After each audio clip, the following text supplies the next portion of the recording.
Extrait numéro 1 du livre Le jardin du prophète de Khalil Gibran. Al-Mustapha était arrivé au jardin de sa mère et de son père. Il y entra et enferma la grille pour que personne ne pût y entrer après lui. Pendant 40 jours et 40 nuits, il demeura seul dans la maison et le jardin. Personne ne vint, même jusqu'à la grille qu'il avait fermée. Tout le monde savait qu'il voulait rester seul. Après ces 40 jours et 40 nuits, il ouvrit la grille pour qu'on pût entrer. 9 hommes vinrent le rejoindre dans le jardin. 3 marins de son navire, 3 hommes qui avaient servi au temple, et 3 autres qui avaient été ses compagnons de jeu, lorsqu'il était encore enfant comme lui. Ces 9 devinrent ses disciples.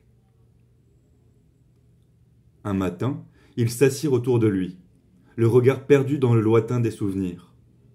Le disciple Noféaphis lui dit « Maître, parle-nous de la ville d'Orphalaise et du pays où tu as passé ces 12 dernières années. » Al-Mustapha restait silencieux et détournait les yeux vers les collines et l'immensité du ciel. Son silence recouvrait un déchirement. Puis il dit « Mes amis et compagnons de route, pitié pour la nation où existent 1000 croyances, mais aucune religion. Pitié pour la nation dont les habitants portent un vêtement qu'ils n'ont pas tissé eux-mêmes, mangent un pain dont ils n'ont pas récolté le grain, et boivent un vin qui n'a pas coulé de leur pressoir. Pitié pour la nation où l'on acclame un bravache comme un héros, et où l'on estime bienfaisant un conquérant glorieux. Pitié pour la nation où l'on méprise une passion dans les rêves pour s'y soumettre au réveil.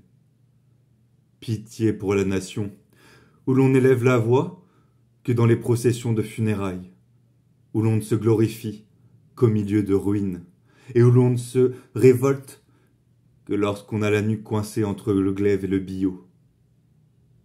Pitié pour la nation dont l'homme d'État est un renard, le philosophe un battleur, et l'art un art du rafistolage et de contrefaçon.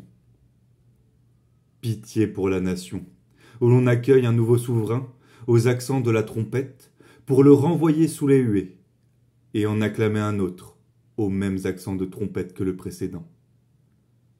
Pitié pour la nation, où les sages sont rendus muets par l'âge, tandis que les hommes vigoureux sont encore au berceau. Pitié pour la nation divisée, dont chaque partie revendique pour elle-même le nom de nation.